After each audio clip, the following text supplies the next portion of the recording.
lembut hati, berpikir cerdas, dan berkhidmat untuk umat. Assalamualaikum warahmatullahi wabarakatuh. Assalamualaikum warahmatullahi wabarakatuh. Alhamdulillahirabbil alamin. Assalatu wassalamu ala asrofil anbiya'i wal mursalin sayyidina wa maulana Muhammadin wa ala alihi wa sahbihi ajmain. Qala Allah Ta'ala fi kitabihil karim, Rabbi syrah li sadri wa yassir li amri wahlul 'uqdatam min lisani yafqahu qawli. Amma ba'd. Yang terhormat Ketua PC Lakpesdam NU Kabupaten Malang, yang terhormat narasumber kita hari ini, Kiai Haji Dr. Isrokun Najah. Puji syukur kehadirat Allah Subhanahu wa Ta'ala, yang mana hari ini kita diberi kesempatan untuk bersua kembali bersama PC Lakpesdam NU Kabupaten Malang dalam acara ngaji online selama bulan Ramadan.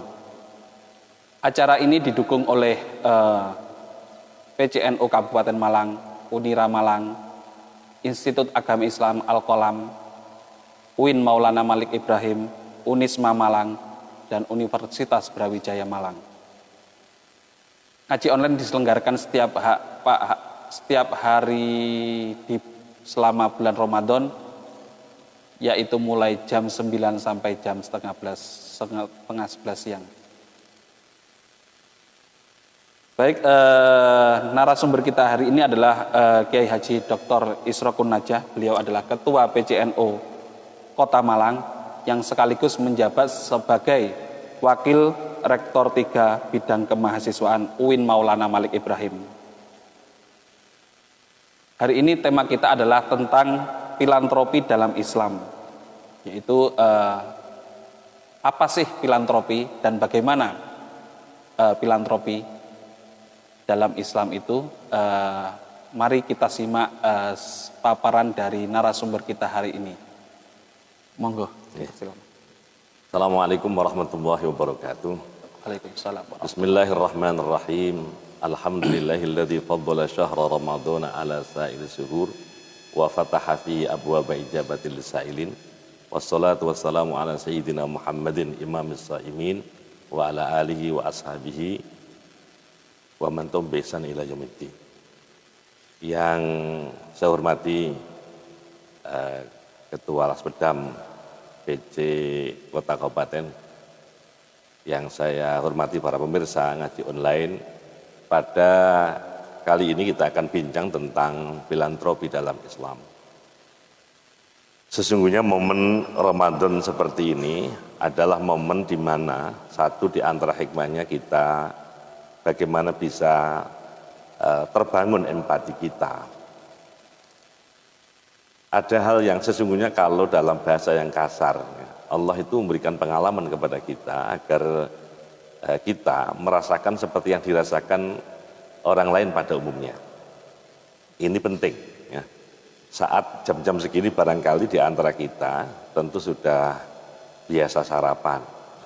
Tapi karena kita puasa, maka kita rasakan lapar itu kita tahan. Rasa lapar kita tahan sampai dengan maghrib menjelang. Artinya ada durasi lapar kita itu. Tapi begitu maghrib, kita sudah tidak lagi lapar sampai dengan esok paginya. Tetapi ketika kita lapar seperti ini, sesungguhnya kita diminta melihat bahwa orang lain di luar kita ini juga sesungguhnya merasakan hal yang sama. Bagi mereka yang puasa tentu durasinya sama dengan kita. Tetapi ada orang lain yang lapar tidak ada durasinya. Lapar itu karena waktunya dia makan, dia harus minum, tidak makan tidak minum. Nah, ini persoalan akses untuk mendapatkan rezeki Allah SWT. Jadi kita memang harus dibangun empati kita selama puasa ini dengan Allah memberi pengalaman langsung. Ya. Rasanya lapar begini tidak menguntungkan, tidak menggembirakan, karena itu setiap sore hari ya, di luar musim pandemi seperti ini, seperti tahun-tahun yang lalu kita saksikan betapa geliat umat Islam di mana saja, empatinya itu diwujudkan dalam bentuk memberikan takjil. Maka kritik saya kepada banyak orang, takjil kok dijual. Ya. Takjil itu logikanya ya diberikan sebagai bentuk komitmen, jangan sampai ada orang lapar. Gitu. Maka kita donasikan apa yang kita sudah siapkan untuk berbuka malam hari itu, maghrib, kita berikan kepada siapapun melalui musola, masjid, atau siapapun orang yang melintas di depan rumah kita. Hari ini memang terkesan lain, maka takjil kita dalam tanda kutip itu harus kemudian kita wujudkan dalam bentuk yang lain, ya, donasi lebih.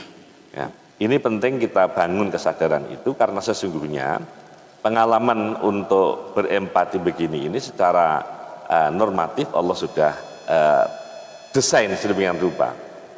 Clue yang pertama dalam pembicaraan kita pada kesempatan kali ini adalah yang pertama, bahwa sejak awal Allah ciptakan kita ini untuk ibadah. Nah, karena itu Allah kemudian fasilitasi alam semesta ini bagaimana bisa kita akses untuk memenuhi hidup dan kehidupan kita. Tetapi yang luar biasa, Allah sendiri yang nyatakan, "Wallahu faddala ba'dukum 'ala ba'din fi rizq, famal ladzina fuddilu bi raddi rizqihim 'ala ma malakat aymanuhum fa hum fi sawa. Afa bi ni'matillahi yajhadun." Artinya bahwa akses mendapatkan rezeki itu sejak awal tidak diinginkan Allah itu semua sama. Ada di antara kita yang sebegitu mudahnya, ya,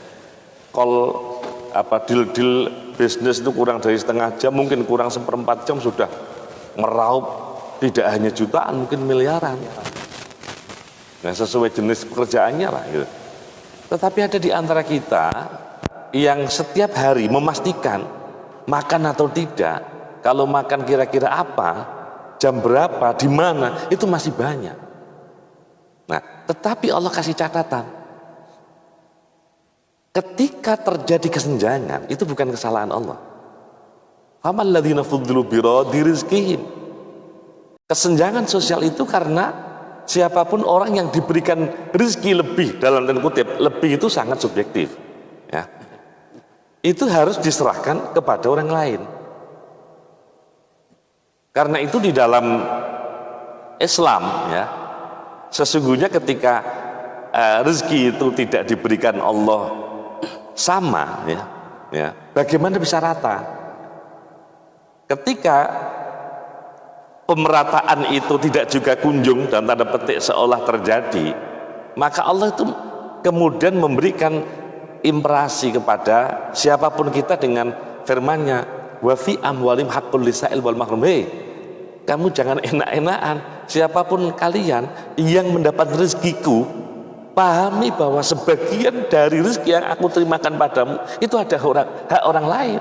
Jangan kamu nikmati sendiri, ya gitu. Iya. Tetapi itu juga tidak juga kunjung dilaksanakan.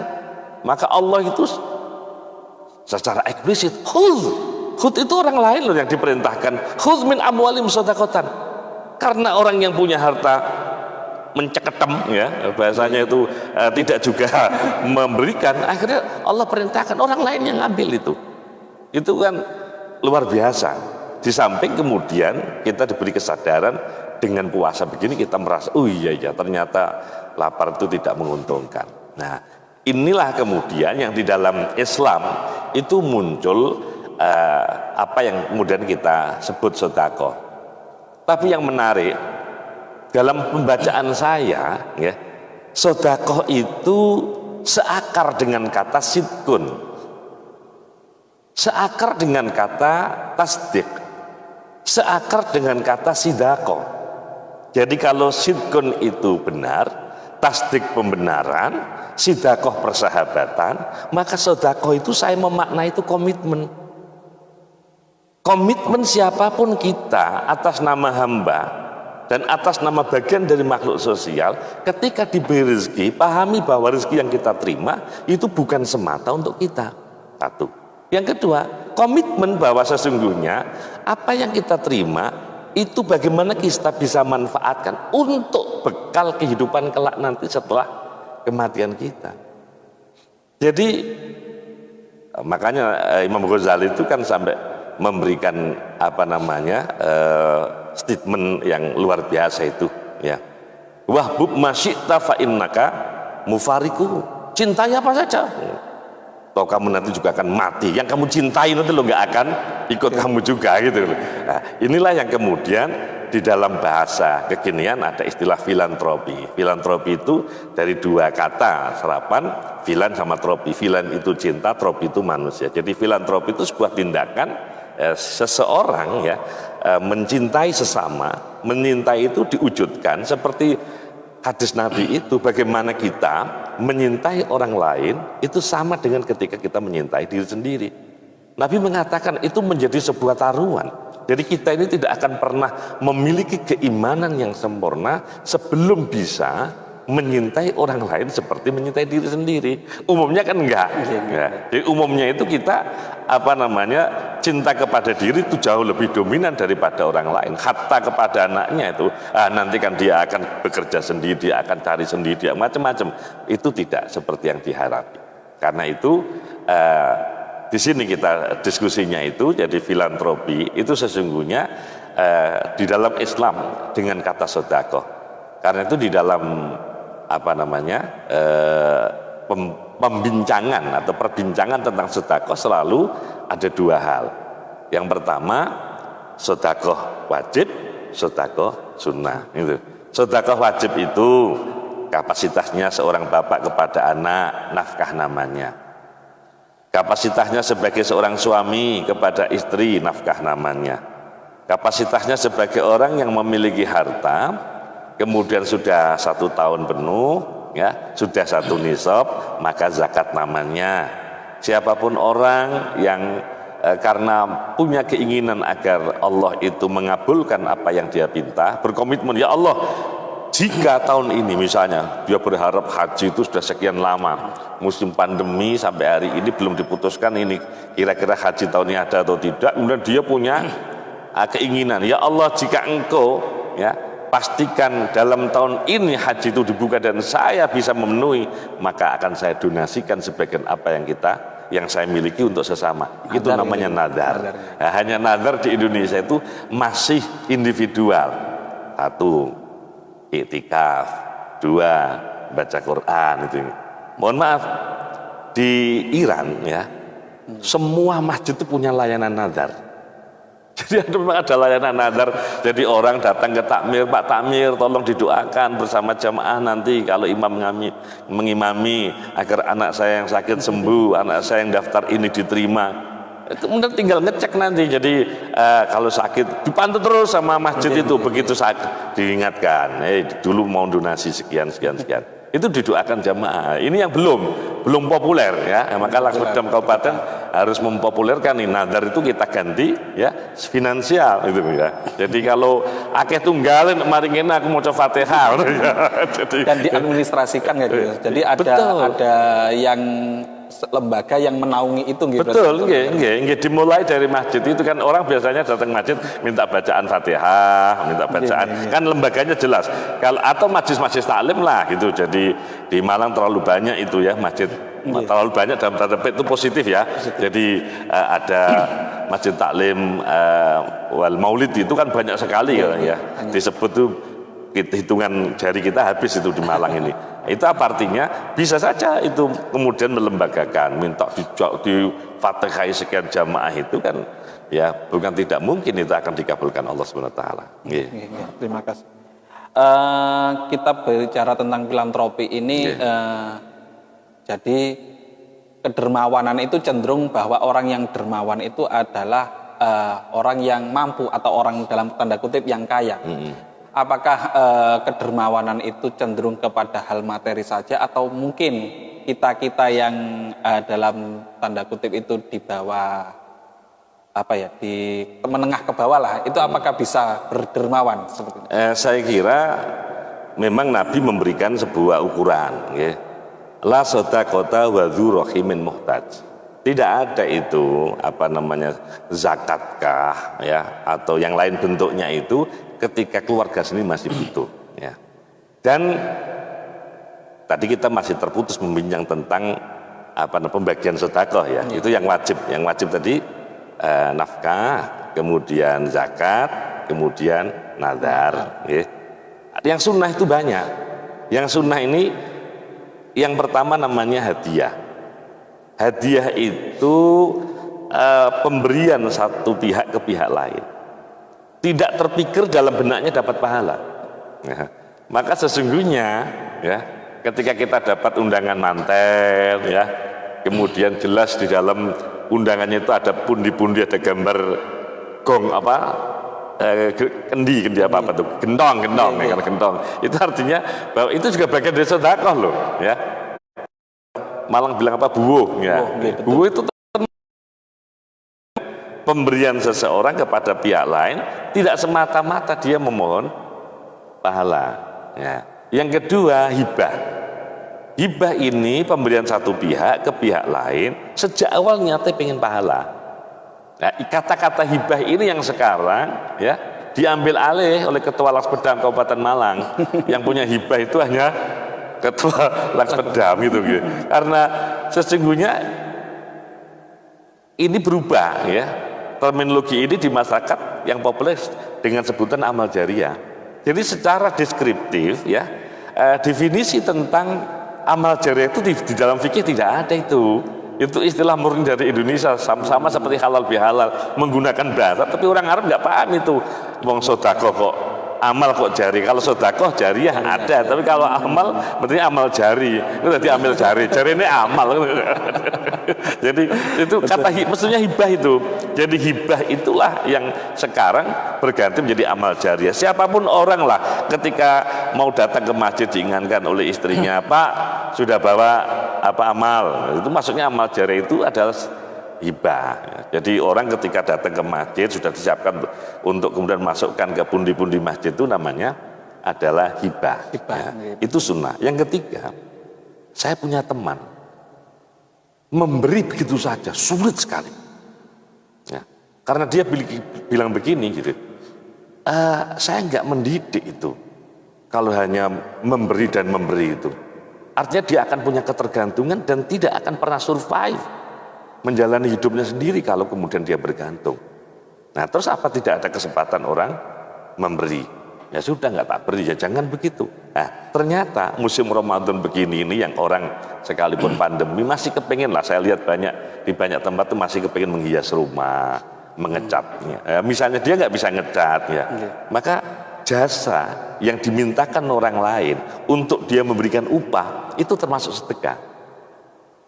Bagi beberapa orang yang ketika lo ngecetnya kok ngene api anakku dihentikan ya, apa enggak ada kesempatan dia bersedekah melalui ini? Enggak.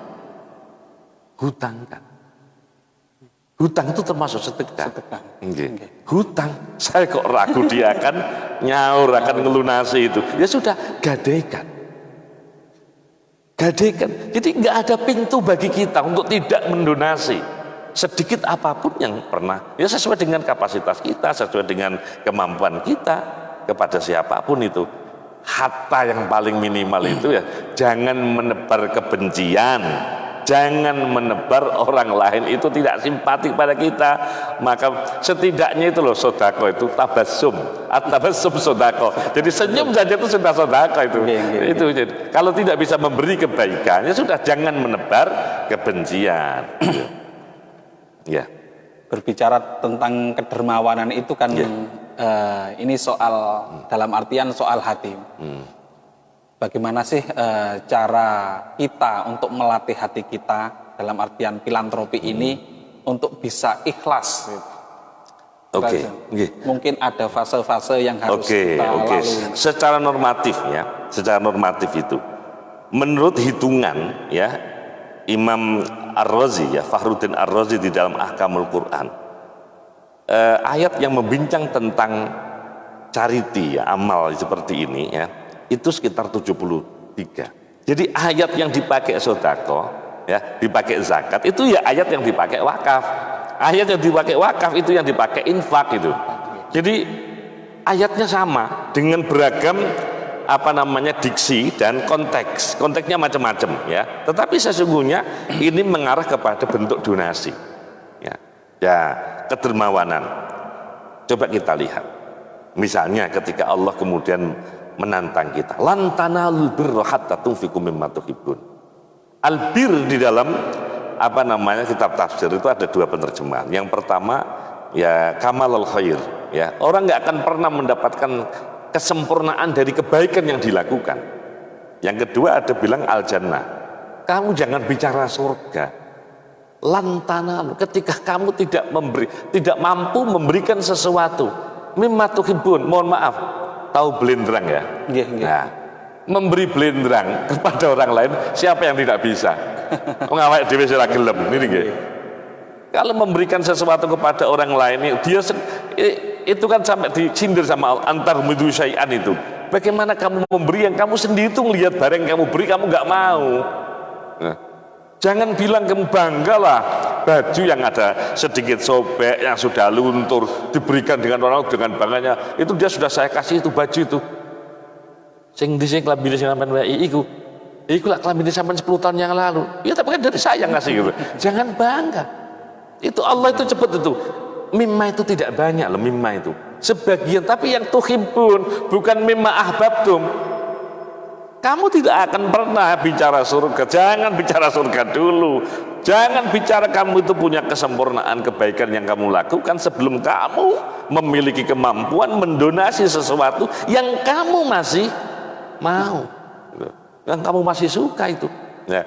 Karena itu luar biasa. Allah yarham ya mahrus ali. Apa yang nempel di bajunya, andai kemudian diminta orang, layaknya Nabi diberikan. Nah, kita kan nggak bisa itu. Anyar ki ono stok ning omah ngono, sing ki aja. Itu masih begitu. Jadi al-muhim adalah mimma tuhibbun. Jadi kita jangan bangga memberi sesuatu yang kita sudah nggak pakai, yang kita sudah nggak makan lagi. Karena kebanyakan masuk kemarin ya. Buko sahur tadi malam itu terlalu banyak, akhirnya malam ini disedekahkan untuk takjil gitu. Yang dia sudah nggak mau makan lagi gitu, karena ada yang baru. Jangan bicara itu kebaikan. Satu, yang kedua, kurang apa coba? Nabi itu ketika memberikan motivasi kepada kita, mana qasad shadaqatun min mal. Sedikit apapun yang kamu donasi itu menurut Allah tidak akan pernah mengurangi. Jangankan kualitasnya, kuantitasnya nggak akan terkurangi, karena ada rezeki yang lain yang akan Allah berikan. Ketika kita mendonasi sebagai bentuk syukur itu kan syarful abdi jami'a man an'amahu ilaihi lima khaliqal ajli. Jadi ketika konteksnya gini, ketika Allah menciptakan kita dalam Adzariyat itu kan dalam rangka untuk beribadah. Ya, sama ketika kita diperintah ke Surabaya, kemudian kita disangoni gitu. Ketika Allah itu memerintahkan kita ibadah, Allah itu tujuannya nyangoni. Sangunya tahu, ya apa saja yang di alam itu disangoni. Nah, kalau kemudian kita gunakan sangu itu seperti peruntukan Allah memberi, itu namanya syukur. Layaknya anak kita datang, Pak minta uang untuk apa? Beli pulpen. Uang kita kasih. Datang dia bawa es krim, itu enggak syukur. Syukur itu kalau dia bawa pulpen. Sudah beli pulpen, sudah mana ini? Oh ya, syukur. Jadi menggunakan sesuatu sesuai dengan peruntukan. Ya, sesuai peruntukan itu. Nah, itu kalau kemudian komitmen kita memberi kepada orang lain sebagai bentuk bagian dari syukur kita kepada Allah, la azidanna, Allah akan tambahkan. Maka kenapa kemudian kita kecil hati, eman gitu loh. Jangan-jangan kita mendahului harta itu jauh lebih ya, lebih masih ada ketika kita sudah tidak ada. Kan banyak orang meninggalkan hartanya ketimbang hartanya habis duluan. Nah, betul, gitu. Betul. Dan akan menjadi rebutannya. Apalagi waliyatubillah itu. Nggih. Bicara tentang kedermawanan ini akhirnya saya terpikir berarti untuk menjadi dermawan itu kita harus mampu, dalam artian kita harus kaya. Karena dengan pahala janji Allah yang akan diberikan bagi orang yang sudah dermawan itu sangat luar biasa. Jadi menjadi kaya itu menjadi sebuah keharusan bagi muslimin. Bagaimana mungkin menurut kaya itu kaya hati. Kaya hati. Kalau finansial orang nggak akan pernah sampai pada posisi puncak kaya. Kan sering kita terima informasi dari banyak kiai mubaligh itu sowan kepada dalam tanda petik sowan ya kepada orang yang kaya gitu. Sudah ketahuan bahwa proposal lilas pedam arep ono kegiatan nopo. Terus disambati. Waduh ngene-ngene waduh. Jadi kita itu nggak sampai hati. Jadi kalau kita ngelihat apa yang wujud di dalam di dalam mata kita yang kita lihat itu kekayaannya melimpah. Kalau mendonasi sekian itu sesuai dengan kebutuhan, saya kira nggak terlalu banyak. Nah, tetapi sekali lagi pada bentuk komitmen moral gitu. Jadi tidak harus menunggu kaya. Gitu. Siapapun yang sesuai dengan kemampuan. Apalagi ini yang pernah dikisahkan. Jadi satu waktu kan Ustadz Yusuf Mansur pernah datang ke sini. Itu cerita kepada kami yang saya ada di situ. Itu ya karena saking percayanya kepada Ustadz Yusuf Mansur ketika melihat di televisi itu seorang penjual gorengan di Surabaya itu. Aslinya saya nggak tahu dari mana, tapi posisi dia di Surabaya itu kontrak. Ya, mentelengi ceramahnya Yusuf Mansur yang tentang qardun hasanah. Jadi orang mensedekahkan orang itu sama dengan menghutangi Allah. Kalau Allah hutang dan Allah balas itu, Allah akan yudhaifu liman yasha, akan melipat gandakan itu. Karena ya keyakinannya terhadap apa yang diserap dari ceramah Ustadz Mansur itu benar, tanpa sepengetahuan istrinya itu disedekahkan. Sampai satu waktu ketika istrinya nagih, "Mas, ini sudah waktunya kontrak kita bayar." Belum ada balasan dari Allah, itu katanya. Loh, yang kemarin tuh tak sedekahne. Oh, wes digoblok-goblok nih, gendeng sampean niki. Mungkin tadi butuh dengan. Nah, itu dihitung itu. Sehari, 1 bulan, 2 bulan. Semakin lama Allah tidak memberikan jawaban ya atas apa yang saya sedekahkan, semakin banyak pula yang Allah akan berikan pada saya. Yang menarik itu, dia kemudian dengan istrinya ngajak, "Ayo melaku, nanti Mas wis ta melu aku." Kalau nggak salah itu di Citralen yang diceritakan. Citralen itu seperti Araya atau PBI itu. Cari perumahan ya atas izin Allah ya. Jadi PR-nya, public relation-nya di developer itu ya kok ya percaya gitu ya. Jadi dia masuk kemudian lihat, "Pak bisa saya bantu, saya kepengen rumah." Nyari rumah yang mahal di pojok. Pojok kan biasanya mahal karena ada kelebihan tanah itu. "Yang ini Mbak, oke, mohon maaf Bapak, saya belum bisa kasih DP hari." "Enggak apa-apa Bapak, orang ini saya nggak ngerti apa live service ya. Apakah ini mujamalah, basa-basi bilang gitu, apa sesungguhnya, tapi nggak ada penolakan, nggak didelok. Sopo sama kali kok nggak mungkin." Apa yang terjadi kemudian? Dia ketika nggak bisa bayar kontrakan itu, terpaksa dia pindah kontrakan yang lebih kecil lagi. Siapa yang kemudian menggerakkan ya seseorang? Itu salah satu dari pegawai Pemkab Sidoarjo. Begitu Lapindo meledos, das, maka kemudian pemerintah kabupaten mengungsikan mereka yang terpapar, terdampak itu, dibikinkanlah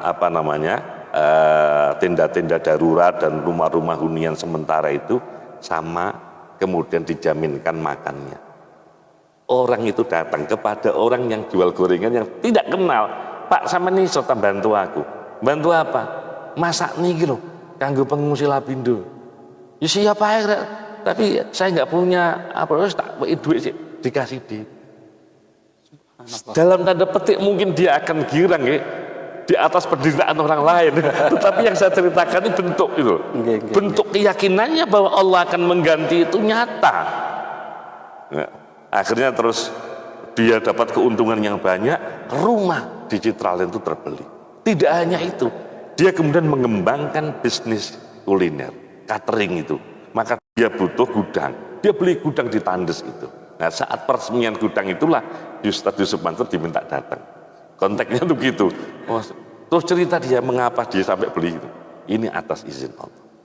Jadi ketika kita tidak seudon kepada Allah, kalau kita ragu ya Allah akan mengabaikan. Kan Allah sudah kasih janji di dalam hadits qudsi itu, "Ana ala dzanni abdi." Kalau hambaku itu mempersepsi apa yang jadi keinginannya aku penuhi. Tapi kalau sudah ada sedikit keraguan, ngapain juga saya dengar takbarnya, ayo karepmu ngoten nggih. Jadi harus yakin gitu. Harus yakin. Mau jelas kok, mana kosong, enggak akan pernah terkurangi. Kan ada banyak kehidupan kita yang impossible itu. Wis luar biasa, tahu mendapat ini, mendapat di luar prediksi semuanya. Termasuk misalnya contoh yang paling konkret saja. Saya banyak ketemu orang yang secara finansial nggak mungkin dia menjadi mustati untuk haji itu. Jadi pangkatnya itu entah sampai kapan menjadi mustatok terus. Jadi belum mustadi. Jadi tapi kemudian karena keyakinannya kepada Allah, ada saja kemudian cara Allah itu memberikan jalan, dia kemudian dihajikan. Seperti yang di Dinoyo diceritakan, ada tukang becak yang setiap hari Jumat dia sengaja nggak ngambil uang, sampai satu waktu ada orang yang Allah itu membuat sesuatu yang dramatis ya, dengan tukang becak ini. Ketika ada orang yang punya, begitu kemudian dikasih uang, sampun Pak, sampun. Loh enggak, ini sampun Pak. Kenapa begitu? Itu kan digerakkan oleh Allah. Ya sampun, kenapa punya kamu itu? Saya kepengin bagaimana setiap hari Jumat Allah membalas saya, memberi kesempatan haji. Dan orang ini kemudian digerakkan oleh Allah menghajikan. Kalau kemudian naik becak itu berapa sih? Paling 3.000, 10.000. Dengan naik haji yang 30 juta lebih itu ya. Enggak, itu berapa kilo untuk becak yang ngajak kalau sampai 30 juta. Itu karena keyakinannya. Itu kan balasan-balasan Allah yang masih di dunia ini, Gus. Seperti kita bersedekah, akhirnya impactnya ke kehidupan kita seperti apa. Betul. Kalau balasan Allah nanti di akhirat, apalagi di bulan Ramadan seperti ini, kaitannya dengan kedermawanan itu seperti apa sih? Nggak bisa diceritakan hari ini itu ya, karena saya juga belum mengalami. Tapi yang jelas ya, kalau orang itu ya, namanya kan mutasodik ya, mutasodik itu karena kalau dia ya, mohon maaf, kita ini kan masih meraih ya tingkat apa yang disebut dengan mutakin itu. Level mutakin itu juga masih level awam. Ya. Level yang kita kejar menjadi siddiqin. Yang disebut wahasuna ulaika rafiqa, itu yang kita ma'asyuhada wasolihin wasiddiqin. Mana mutakin nggak disebut di situ? Kalau kita doa, Allahumma bil imani kamil, itu nggak ada itu ma'al mutakin. Padahal lakum tatakun. Ini grade kita ini nambahnya tuh ke siddiq ini. Nah, dari mutasaddiq ini bagaimana kemudian yang bersangkutan punya keyakinan yang lebih dari itu semua. Karena itu kalau tadi saya bilang ya, ini ada yang saya ceritakan dari tentang Kiai Mahrus itu yang luar biasa. Ya. Beliau sebegitu mudahnya. Saya melihat langsung. Jadi setiap hari Kamis sore, malam Jumat dan setiap Sabtu. Kalau Kamis sore itu ada orang pakai sarung, bapak-bapak gitu, terus menunggu ya Kiai Mahrus Ali Lirboyo itu untuk melaksanakan ibadah sholat asar berjamaah dengan santrinya. Nunggu di depan teras. Begitu Yai mau naik ya ke musolanya itu, dia langsung merogoh uang. Beliau tidak lihat lagi berapa uang itu diberikan. Yang menarik beliau yang terima kasih. Terima kasih. Itu setiap malam Jumat, Kamis malam Jumat. Yang hari Sabtu itu menarik. Itu yang saya pernah ketemu langsung sama orang itu, dialog. Ya. Saya kira tamu. Maka saya persilahkan ke ruang tamu yang saya punya kemampuan untuk memasukkan. Ada orang utama yang saya nggak mungkin mempersilahkan kiai di situ, tapi ada ruang tamu yang lain. Monggo pinarak mriko. Ya, supaya tidak sendiri saya jagongi dari mana ya, kira-kira apa. Saya ingat pakai baju putih. Nah, di saku saya itu masih ada uang 500 kertas itu. Yang warnanya hijau itu sekarang sudah nggak ada lagi. Saya ingat betul. Saya mengingat itu tidak mengingat uangnya ya, tapi mengingat pengalaman yang luar biasanya. Begitu ngalor ngidul ujungnya kok, karena kiai juga tidak keluar dari rumah. Akhirnya orang itu ngomong itu kok duit kok isine. Nah, saya kemudian tergerak, oh mungkin orang ini minta sedekah. 500 itu. Itu tahun 80-an ya Mas. Wesel saya mohon maaf, dikirim orang tua itu untuk 1 bulan 12.500. Itu cukup untuk 1 bulan. 12.500 karena nasi itu masih ya menak sate Sprite susu soda itu 75 rupiah, itu sudah cukup itu. 500 itu berapa piring itu ya. Itu saya kemudian yang kasihan saya berikan. Apa yang kemudian dia bilang? Mas,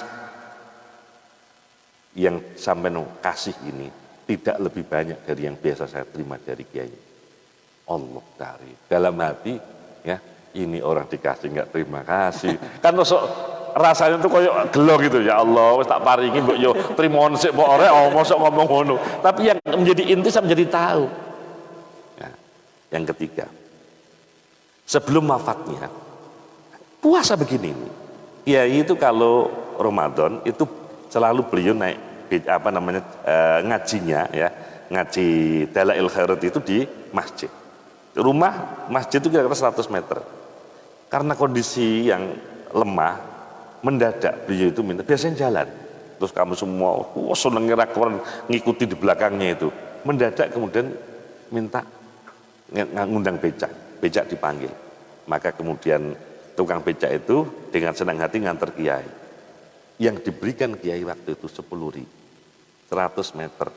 Hari ini saja kita ngasih 10.000 itu masih banyak loh, untuk 100 meter ya. Sang tukang becak itu bingung, kiai tidak memperdulikan. Satu waktu kita memberanikan, ngapunten kiai kok jenengan selalu mendahului, kalau memberi seseorang itu selalu terima kasih ya. Mestinya kan dia yang terima kasih. Apa kata kiai? Layaknya orang salam. Beliau juga begitu, kalau ada tamu ya, sering tamu yang saya saksikan itu mesti kaget. Karena begitu pintu dibuka, beliau yang salam, assalamualaikum gitu. Biasanya kan kita akan enggak, kita buka nih, tamu ya apa sih rasa salam. Kalau beliau tidak, beliau bukan pintu dan beliau yang salam, assalamualaikum. Kita kaget. Sama beliau, jawab salam itu wajib. Tapi ganjarannya jawab salam itu tidak lebih banyak daripada salam yang sunnah. Karena yang wajib itu ada karena yang sunnah. Itu yang dia praktekkan. Satu, beliau praktekkan. Yang kedua, mengapa beliau terima kasih lebih dulu? Itu yang saya ingat-ingat dan beliau itu begini. Kamu ingat ya, rezeki yang saya terima itu tidak semua untuk saya. Itu mafhum. Yang kedua, beliau nyitir satu hadis. Satu waktu akan ada masa di mana orang malu menerima pemberian orang lain. Jadi hari ini mungkin ada beberapa, kalau misalnya kita sedekah ke Pak Jokowi ya, saya mungkin Pak Jokowi mungkin tersinggung. Jadi ada orang itu malu menerima pemberian orang lain. Kata beliau, saya harus bersyukur, terima kasih kepada dia. Mestinya saya yang cari. Sopo ya yang dititipi, yang saya dititipi Allah ini rezekinya sopo sing Allah menitipkan saya ini siapa? Mestinya saya nyari. Nah, saya tidak nyari, dia datang. Tidakkah boleh kemudian saya terima kasih pada dia? Allah Karim ini yang luar biasa. Dan semua tamu yang datang ke beliau selalu dar. Kalau bis-bisan itu enggak ada ini yang menarik itu. Ini yang jadi komitmen kita. Jadi kita serahkan kepada Allah. Jadi kita belajar menjadi seorang Robi'ah Adawiyah itu. Robi'ah Adawiyah itu kan nantang, ya Allah, jika aku beribadah kepadamu semata hanya berharap surgamu, masukkan aku ke nerakamu. Kalau aku beribadah kepadamu semata hanya kepingin terhindar dari nerakamu, jangan masukkan aku ke surgamu. Langkon neraka piye? Nah, kenapa harus kemudian kita mempertanyakan neraka itu gimana nanti? Oh, nyatanya jelas Allah memberi pengalaman Nabi Ibrahim diobong mek namur tora kepanasan. Nah gitu. Kalau Allah ridho, yang penting ridho Allah. Jadi, tetapi memang bahasa Quran itu banyak bahasa transaksional, termasuk yaitu terkait dengan orang infak ini kan dijanjikan di dalam Al-Quran. Tadi sedapat surga, kamalul khair. Kemudian sama dengan orang menanam satu biji, yang biji itu ketika ditanam akan tumbuh kembang menjadi 7 cabang. Setiap cabang itu kemudian ada muncul 100 biji, terhitung 700. Saya kira itu motif. Memang bahasa Al-Quran dan hadis itu banyak bahasa transaksional. Karena sejak awal kita bertanya, nek ngelakuin ini untuk opo? Kan semua gitu, coba bayangkan itu. Orang yang puasa nanti dapat ini, hanya puasa saja yang wa ana ajibi itu. Yang lain al-hajjul mabrur laisalau ilal jannah. Kemudian orang yang datang ke masjid untuk kepentingan sholat, di sop pertama kalau dia akan dapat unta, macam-macam kan itu. Bahasa memang bahasa transaksional, semata-mata kita termotivasi. Jadi yang terkandung di makna di dalam bahasa transaksional itu adalah untuk memotivasi. Betul. Jadi berarti kalau kaitannya itu hanya untuk memotivasi kepada umat manusia, yang difikirkan itu adalah apa yang didapatkan gitu Ya. Mas. Nggih. Namun di balik itu ada hal-hal yang itu bahasanya itu bahasa hati yang Ya. dalam artian hanya hati yang paling dalam. Kalau umpamanya toh nanti balasannya itu harus dia di neraka asalkan seperti Ya, nasibnya Nabi Ibrahim itu Ya. kan nggak Nggak apa-apa. akan pernah mungkin, nggak akan pernah mungkin itu gitu. Nggih, Nggih. nggih, nggih. Nggih. Karena itu bagian dari komitmen kita kepada ajaran Allah SWT. Nggih, nggih, nggih. Di era pandemik corona ini yang Nggih. sudah mewabah sekitar 1,5 bulan lebih Nggih, katanya. nggih. Ini memunculkan banyak relawan-relawan, banyak lembaga-lembaga yang menaungi untuk istilahnya untuk memfasilitasi umat manusia untuk berdonasi. Kaitannya dengan itu mungkin pandangan jenengan relawan-relawan itu dalam tanda kutip banyak yang itu dalam artian atau dalam bahasa hati masuk sih ngasih-ngasih seperti itu harus difoto di sini itu seperti apa kira-kira? Ya, kita tidak bisa memberikan kesimpulan ya dari apa yang kita lihat, tapi minimal kita husnudon kepada orang lain. Mungkin di video, kemudian dipublish, diposting kemana-mana, tujuannya ngasih contoh pada orang lain. Kita husnudon mawon gitu kan. Jadi ya kalau niatnya agar dapat bahasanya Ketua Laspedam PC Kabupaten itu kan pencitraan, ya gitu pencitraan. Kalau pencitraan ya itu urusan dia kepada Allah SWT.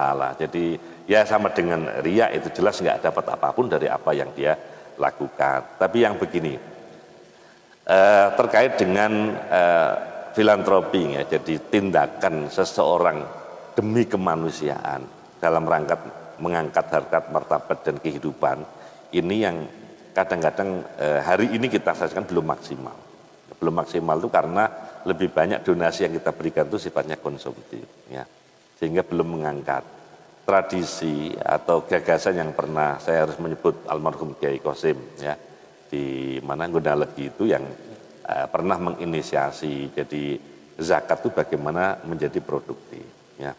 Jadi beliau karena kebetulan informasi waktu itu punya menantu yang jadi lurah, akhirnya menantu ini berkolaborasi ya, sinergis dengan abahnya yang kiai kampung itu, akhirnya kan orang petani tebu di sekitar kawasan di mana lurah ini mewilayahi kan diundang semua, kemudian ditanya, ini sama nih kira-kira tahun ini mau zakat enggak? Oh iya, insya Allah saya zakat gitu. Coba sama berapa hektar tebunya, Setelah kemudian terhitung, ya, saya punya keinginan apa? Bagaimana kalau distribusinya tidak sporadis? Sampean mungkin sudah punya keinginan akan memberikan siapa? Tapi kalau misalnya zakat sampean terus misalnya 50 juta kemudian sampean bagi-bagi, itu nggak akan pernah ada efeknya untuk pengentasan kemiskinan. Tapi bagaimana kalau kemudian dikumpul dari satu, kemudian dicobalah untuk program pengentasan. Karena itu di dalam fikih, dan beliau melakukan itu, di dalam fikih itu kan mustahiquz zakah itu harus dikumpulkan, kemudian dikasih tahu ini ono program ya, bapak-bapak yang akan zakat kemungkinannya sekian orang, ini estimasinya nanti ada sekian ratus juta atau sekian juta yang akan didistribusikan, ini nek dibagi roto sama nerantu opo-opo. Nah gimana kalau gantian misalnya kalau itu 100 juta ya dibagi misalnya 3 atau dibagi 5, sebenarnya 20 jutaan ya, sesuai dengan lagi pembacaan tim lagi yang diutus nanti akan ketemu. Nah intinya gini, setelah kemudian disepakati ya sepakat ya sudah, kemudian ditunjuklah 1, 2 orang, 3 orang sesuai dengan kesepakatan sekian juta itu untuk berapa orang. Ditanya kemudian sampean ku iso apa gitu. Kula nyambut damel bengkel misalnya, wis bengkel sampean sing kurang kira-kira apa? Kula kurang kompresor, ya sudah diberikan kompresor. Kurang apa neh niki. Jadi peralatan yang dibutuhkan untuk menunjang kerjanya itu difasilitasi. Kula mboten gadah keahlian tapi nyonya saya bisa bordir, ya wes dibelikan mesin bordir itu. Dan itu didampingi 50 orang dengan 5 orang dientas, harapannya 5 orang ini kalau belum bisa mengasih zakat gitu, minimal orang ini sudah tidak lagi mustahikul zakat. Nah, dientas dengan begitu. Ini yang hari ini saya yakin ya masih ada lembaga-lembaga yang melakukan hal yang sama dengan cara yang berbeda. Tetapi mohon maaf, yang dikejar orang itu jauh mesti zakat. Zakat fitrah juga jadi korban ya. Saya itu punya pemahaman zakat fitrah itu sejak awal konsumtif. Dan zakat fitrah itu tidak ada asnaf. Jadi asnaf 8 itu hanya berlaku untuk zakat mal. Zakat fitrah itu sesuai dengan apa yang Nabi sabdakan, zakatul fitri ya tuhrutan lis-shaim wa tu'matan lil masakin. Jadi zakat fitrah itu sebagai bentuk ya merefresh ya. Jadi kalau puasa kita itu ada yang kurang-kurang itu disempurnakan melalui zakat kita. Wa tu'matan lil masakin, dan itu hanya khusus secara konsumtif untuk masakin. Di dalam kitab At-Ta'rifat menurut Imam Al-Jurjani, itu yang namanya miskin itu orang yang penghasilannya misalnya idealnya kebutuhan per hari itu 100.000, tapi penghasilan sehari-hari ini enggak pernah 100, tapi di atas setengah, 75.000, 60.000, 80, sekali-kali dapat 100. Tapi nek jujur ideal dengan sekian jumlah anak dan istrinya, itu kebutuhan ideal 100.000, tetapi dia tidak pernah dapatkan itu. Itu namanya miskin. Nah, yang fakir itu orang yang lebih rendah lagi. Kalau 100.000 kebutuhannya, dia hanya dapatkan kurang dari 50.000, 25.000, 40, ya kadang-kadang 100, tapi lebih banyak kurang dari 50. Itu namanya fakir. Maka kalau disebut miskin, fakir masuk di dalamnya. Ya, mohon maaf. Saya harus masih terima kasih kepada siapapun orang yang membuat panitia zakat fitrah. Tetapi sungguhnya diskusi di Basul Masail sekian tahun yang lalu ya, di Langitan insya Allah itu bisa dicari lagi itu keputusannya, memberi informasi bahwa SK panitia zakat itu harus dari kepala negara. Jadi tidak bisa langsung membentuk sendiri. Enggak bisa. Karena sama dengan sampean kan enggak bisa bentuk dinas pajak itu. Jadi PNCNU kabupaten atau Lakspedam yang bikin pajak deh. Pajak kan negara ini sama dengan zakat itu. Posisinya sama. Maka kalau kemudian Kiai Masdar Farid Masudi itu mengajukan siapa yang zakat sudah di cover ya, dikompensasi dengan pajaknya itu karena dia memposisikan sama. Ini bentuk donasi yang harus kembali kepada masyarakat. Jadi kalau zakat fitrah itu juga saya sering kepada takmir-takmir, kenapa juga zakat fitrah yang sudah dihimpun itu harus kemudian dituang lagi, diadai lagi. Itu ngapain capek-capek begitu? Yang pernah kami lakukan, itu ya coba sampean bayangkan. Zakat fitrah itu kalau diberikan sendiri, ya. Orang yang dikasih itu selalu terima kasihnya itu, ya Allah. Kadang-kadang kita malah nggak mentolong. Matur nuwun, karena merasa diperhatikan, tidak melihat nilai. Jadi malah nilai silaturahim. Silaturahimnya. Karena itu malah disebutkan itu, ya. As-sodaqoh lil masakin sodaqoh. Jadi kata Nabi kepada orang lain itu nilainya 1, tapi kalau kepada saudara walidil kurba itu sodakotan. Jadi sodakoh dan silaturahimnya itu. Nah, kita makanya diminta untuk memberikan zakat fitrah itu kepada yang masih saudara. Yang masih saudara kita kasih dan kita berikan sendiri. Yang kami lakukan, panitia zakat fitrah itu hanya sekedar distributor. Maka orang datang seperti pengalaman di Jamek itu, Mas kalau nggak bawa beras, ditanya jenengan setiap bulan berasnya yang didahar, yang dimakan itu senilai berapa? Misalnya 10.000 Pak. Niki kalau zakat sing apik lebih yang nilainya di atas ini sudah kami siapkan, ada kerjasama dengan toko beras itu ya, langsung diambilkan sekian. Nah terus kemudian untuk berapa orang itu diniatinya. Jadi langsung ditulis di kreseknya itu zakat fitrah dari bapak siapa untuk siapa. Langsung tujuannya itu. Enggak. Jadi orang itu ketika dikasih itu terus maturnya, ya Allah aku sik dieling bi Pak iki.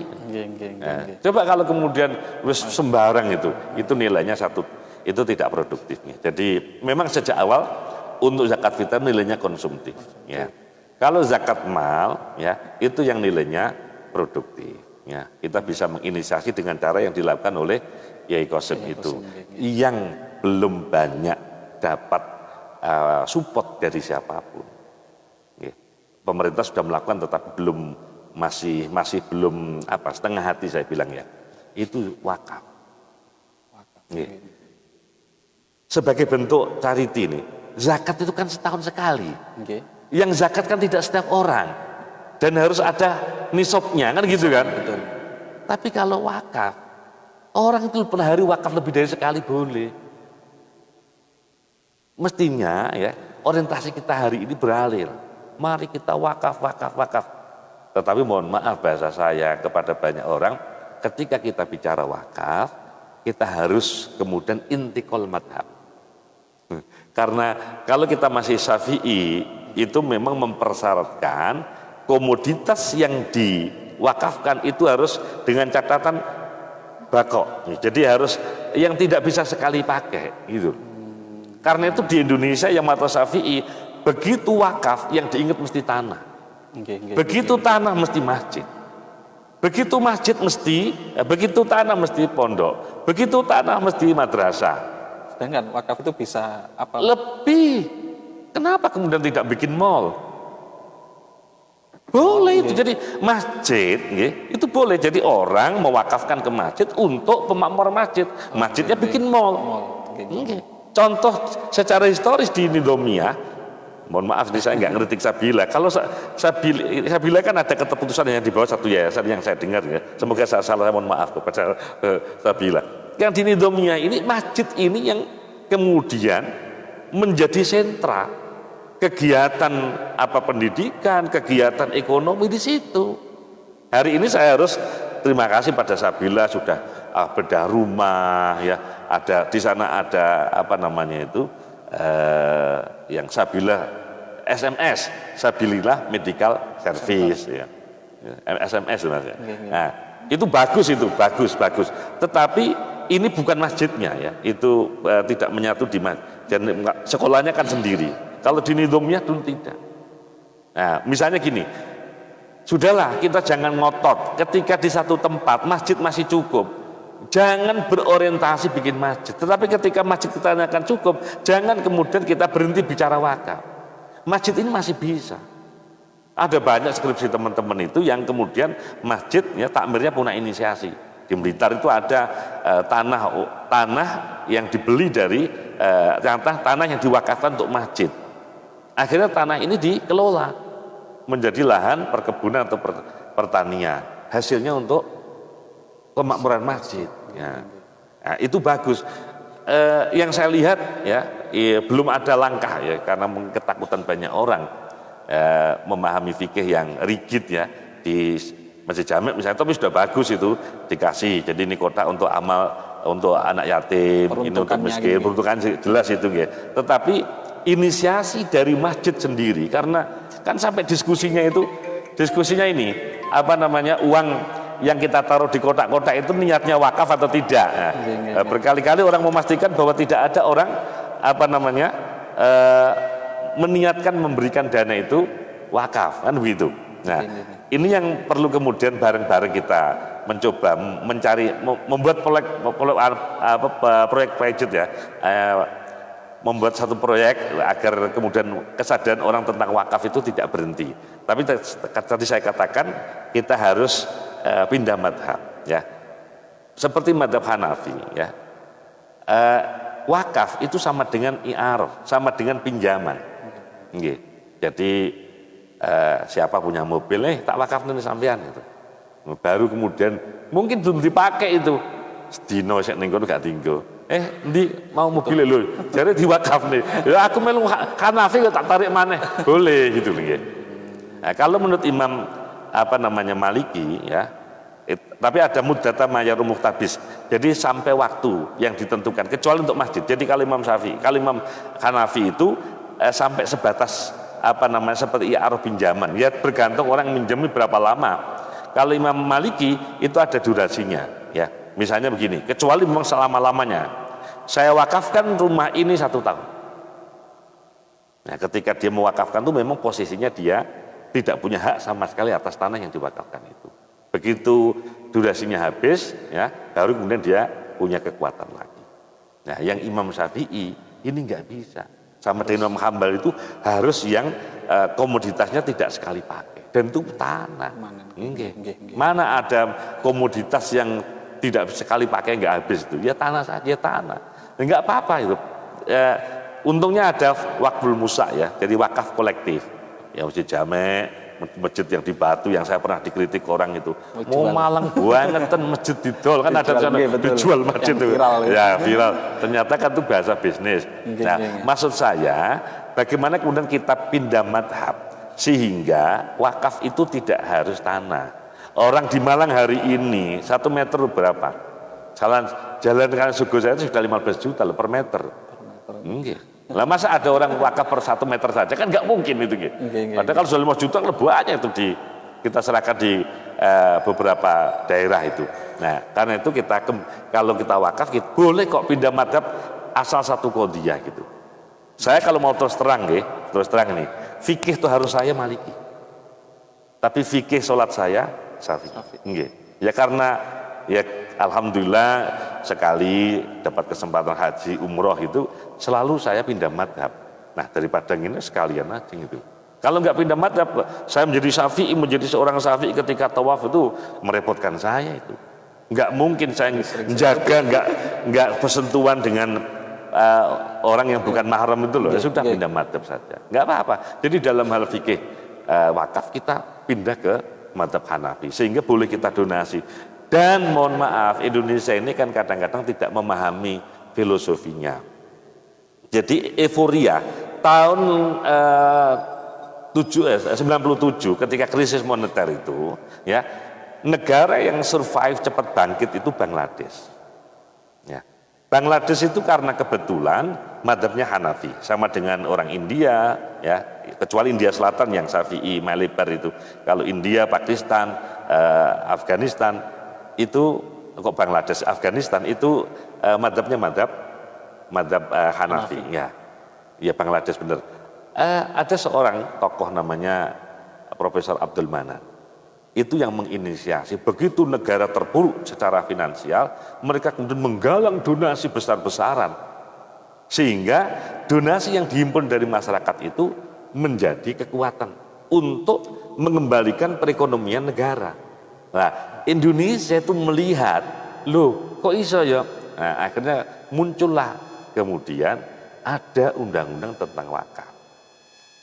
Tahun 40 tahun 2004. Tetapi masih setengah hati. Karena setiap undang-undang itu harus ada PP-nya. PP itu lo nunggu sampai 2 tahun. PP 41 2006. Dan hari ini mana ada sosialisasi? Sosialisasinya nggak masif. Ngajak cash wakaf tunai. Jadi wakaf tunai itu nggak masif. Nggak banyak orang kampung itu tahu apa wakaf tunai, nggak tahu. Ya, mestinya harus ada gerakan moral. Nggak apa-apa mulai ketika Ramadan di luar pandemi ini yang lebih banyak kebutuhan orang konsumtif itu digalang. Wakaf, ayo wakaf.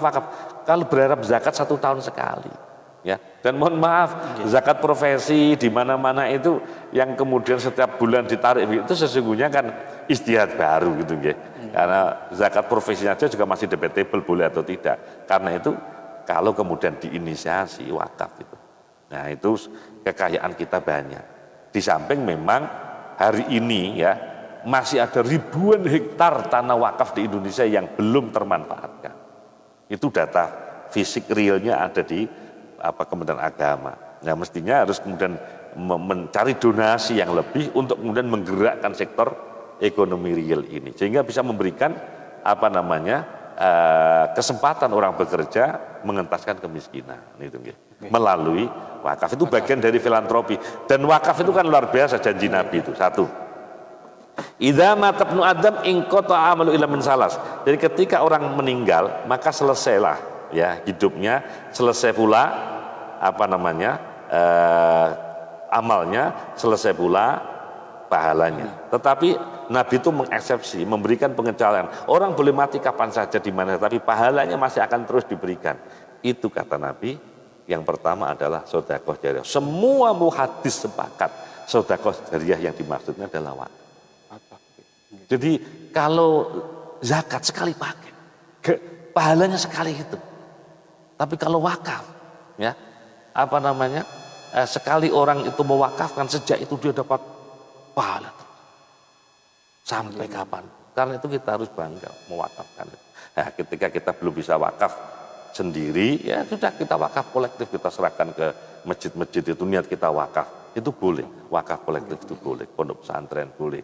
Nah, kita hanya punya harapan semoga ini terus ila yaumil qiyamah. Jadi orang boleh mati, yang mestinya itu logikanya kalau sudah mati sudah nggak ada amal, nggak ada pahala, tapi ini enggak. Karena ini sesungguhnya secara literasi di dalam Islam itu luar biasa, membincang tentang filantropi. Tapi bagaimana kemudian kita mengkaji, bagaimana kita menelaah, bagaimana kita menghayati, bagaimana kita mengamalkan, ini yang menjadi masalah kita. Jadi kajian-kajian kita di masjid-masjid juga hari ini masih lemah, masih berkutat fikih toharoh. Gitu, saya tidak ngikuti hari ini televisi ya nasional, tapi dulu setiap kali puasa gini diskusi tentang agama kembali ke puasa. Itu kan masa lalu itu. Karena musim mungkin, karena pas bulannya mungkin. Makanya belum sampai kemudian kita serius membincang bagaimana ekonomi kerakyatan, bagaimana ekonomi keumatan. Ini saya kira harus ada pilot project yang diinisiasi. Untuk kalau orang Jawa Indonesia itu latah, jadi kalau orang mengasih contoh itu kemudian akan niru yang lain itu dari gerakan wakaf. Hari ini memang belum ada contoh yang konkret karena BWI ya Badan Wakaf Indonesia juga belum punya contoh yang real gitu dari wakaf itu bagaimana kemudian bisa memberikan donasi ya tidak saja yang bersifat konsumtif tapi produktif sehingga ada banyak pengentasan kemiskinan. Saya kira itu cluenya. Berbicara tentang wakaf ini tadi Gus. Berarti setiap kita memasukkan ke kotak amal itu juga berarti itu juga nilainya nilai wakaf nih Gus. Bergantung yang niat. Oh, bergantung niat. Karena likulli imri'in ma nawa, sesuai niatnya apa, tapi diskusi di Basul Masail itu hampir memastikan tidak ada orang yang memasukkan omplong itu ke niatnya wakaf, enggak ada itu. Sehingga karena kita masih Syafi'i kan bingung ini peruntukannya untuk apa, boleh enggak untuk listrik, boleh enggak untuk PDAM, boleh enggak untuk macam-macam itu. Karena tulisannya juga kotak amal. Nah, kotak amal mestinya kan ya itu yang berarti kan hibah kalau kotak amal. Kalau amal jariah baru itu. Nah, itu yang harus kemudian dipahamkan masyarakat itu, kajian-kajian seperti ini memang harus lebih masif kepada siapapun ya. Dan ya sehingga ada kesadaran orang Indonesia itu mudah kok. Jadi kalau orang Amerika bilang orang yang paling dermawan kami orang Amerika, sesungguhnya orang Indonesia, sekalipun dikritik banyak orang, orang Indonesia itu kedermawanannya muncul kalau ada bencana. Jadi kalau ada bencana, jebret gitu ya, donasi yang dikumpulkan. Misalnya kayak hari ini Jawa Pos saja, pandemi COVID ini, ya itu sudah miliaran rupiah. Nah, tapi kan kita melihat masih konsumtif, ya. Nah, kemudian ketika bencana tsunami, gempa di mana itu kan ya baguslah jadi membuat rumah, membuat itu, tapi yang sampai kemudian mengelola bagaimana mereka diberdayakan setelah mereka ter-PHK dari tempat kerja, ini menjadi masalah kita semua.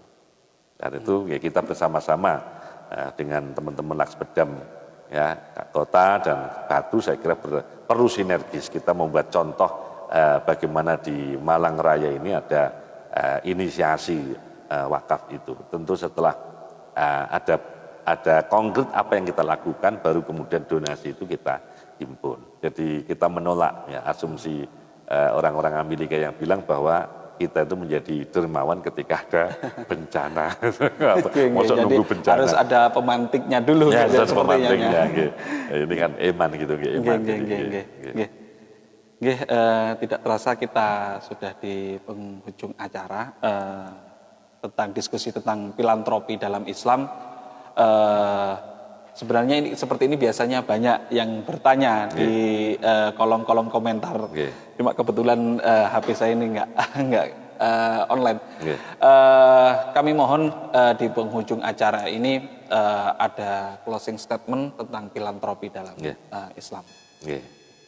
Sesungguhnya kembali kepada apa yang tadi saya sampaikan, bahwa secara normatif Allah itu sudah memang mendesain, mendelegasikan kita sebagai melaksanakan peran-peran ketuhanan. Jadi ar-raziq wallah. Tetapi kemudian Allah itu melalui hambanya dengan memberikan rezeki lebih, bagaimana menjadi dia menjadi delegasi Allah, ya, memberikan rezeki Allah itu kepada yang lain. Dan ada banyak pilihan tadi itu, ya. Ada banyak pilihan yang sifatnya tatawwu tadi itu, ada hibah, ada hadiah, ada ujroh, ada hutang, ada sampai wakaf itu semua di cover di dalam fikih Islam. Karena itu kita tidak ada kesempatan untuk menolak, ya. Apalagi ya kalau teringat kepada apa yang disampaikan oleh Nabi ketika memberikan pesan kepada sahabat Abu Dzar. Sahabat Abu Dzar Al-Ghifari itu kan dipegang oleh Nabi, kemudian dikasih ilustrasi, di depan itu ada bukit. Siapa orang yang cepat naik ke bukit itu? Sahabat Abu Dzar itu kesulitan memberikan jawaban atas apa yang diinginkan Nabi. Ya tentu orang yang ketika dia punya kemampuan naik di situ, lebih baik. Lebih baik itu artinya gini. Coba kita bayangkan, tidak saja tubuh kita yang ramping, tetapi kita nggak bawa, orang Jawa bilang bangkelan gitu ya. Jadi bayangkan kalau orang itu rangsel aja dua, depan, belakang, kanan, kiri bawa rangsel itu. Berapa lama dan berapa beratnya dia naik ke bukit itu. Apa kata Nabi? Itulah ilustrasi akhirat. Karena itu beban yang akan kita pertanggungjawabkan kelak di kiamat, di hari akhir itu tidak saja bagaimana intensitas, aktivitas sholat kita, puasa kita. Bagi orang yang kebetulan, makanya kan ketika Nabi menyebut saya dengan orang miskin itu seperti dua jari yang tidak bisa dipisahkan. Sahabat Utsman kan kemudian buru-buru mendermakan semua kekayaannya, menyisakan sepertiga dari apa yang dimiliki, hanya kepingin beliau itu mendapat stigma positif, ya bukan stigma negatif, bahwa dia meninggal dalam keadaan miskin. Jadi ini pemiskinan individual, jadi kemiskinan mandiri. Dia kepengen disebut miskin, soalnya dia kepengen bersama Nabi itu. Nah, orang yang meninggalkan banyak harta saat dia meninggal, betapa dia semakin lama. Nah, karena ini momen yang paling baik ini. Dan sudahlah, Allah tidak akan pernah membiarkan kita lapar. Wa ma min dabbatin fil ardi illa 'ala rizqiha. Karena itu monggo kita bareng-bareng, ada banyak yang bisa kita lakukan secara kolektif. Kalau kita sendiri itu layaknya lidi nggak akan bisa kita pakai untuk nyapu, tapi kalau kita bersama-sama maka tidak melihat kemana-mana lah, di Malang Raya ini saja ya betapa banyak orang yang harus mendapat kepedulian kita. Marilah dengan filantropi supaya ini memang membumi, ajaran Islam tidak melangit tetapi membumi, kita tarik dan kita implementasikan sesuai dengan kekuatan kita, dan semata-mata kita lakukan hanya berharap ridho Allah Subhanahu wa taala. Saya mengapresiasi apa yang dilakukan oleh Lakbedam, pengurus cabang Kabupaten Malang. Semoga ini bermanfaat untuk sesama dan akan terukir abadi sembahyang masa sebagai bentuk dari sedekah kita kepada yang lain, menebar kebaikan kepada orang lain. Saya kira begitu, kurang lebihnya mohon maaf. Billahi taufiq wal hidayah, billahi wal inayah, wa mul muwaffiq ila muttaqin. Assalamualaikum warahmatullahi wabarakatuh. Waalaikumsalam warahmatullahi wabarakatuh. Baik pemirsa ngaji online PJ Lakbedam Kabupaten Malang, kita sudah sampai di penghujung acara. Ada baiknya penutup dari acara ini adalah kita meminta barokah doa kepada narasumber. Saya kira tadi sudah kita sampaikan apa yang kita inginkan. Kita minta kepada Allah Ramadan ini sebagai Ramadan yang terbaik dalam kehidupan kita. Kita dipastikan bahwa Ramadan ini bukan Ramadan yang terakhir dalam kehidupan kita. kita ngapling kepada Allah agar kita diberi kesempatan Ramadan yang akan datang lagi, dan yang pasti kita terhindar dari murka dan nerakanya, kita dimasukkan surga dan dapat ridhonya, kita bersama orang-orang yang soleh akan dipertemukan dengan Nabi dan mendapat kesempatan melihat zatnya yang karim kelak di hari akhir. Saya kira itu yang perlu kita pinta sepanjang masa selama Ramadan itu. Allahumma nas'aluka ridhaka wal jannah wa na'udzubika min sakhatika wan nar. Allahumma fariqal furqan wa munazil Qur'an bil hikmatil bayan. Barikillahumma lana fi syahr Ramadan wa idhullahumma alaina sin ba'da sinin a'waman ba'da malama tuhibbu wa tarda ya dzal jalali. Allahumma ajirna minan nari salimin wa adkhilna fis solihin wa adkhilna jannata aminin wa alhiqna bis solihin wa matina bin nadil wajhil karim ya rabbal alamin. Wassallallahu Muhammadul hamdulillahi rabbil alamin. Amin. Baik, pemirsa ngaji online PJ Lakpesdam NU Kabupaten Malang, kita sudah akhiri acara ini dengan doa. Dari saya selaku host acara ini, apabila ada kekurangan dan salahnya, mohon maaf yang sebesar-besarnya. Saya akhiri, ihdinas siratal mustaqim. Assalamualaikum warahmatullahi wabarakatuh. Assalamualaikum.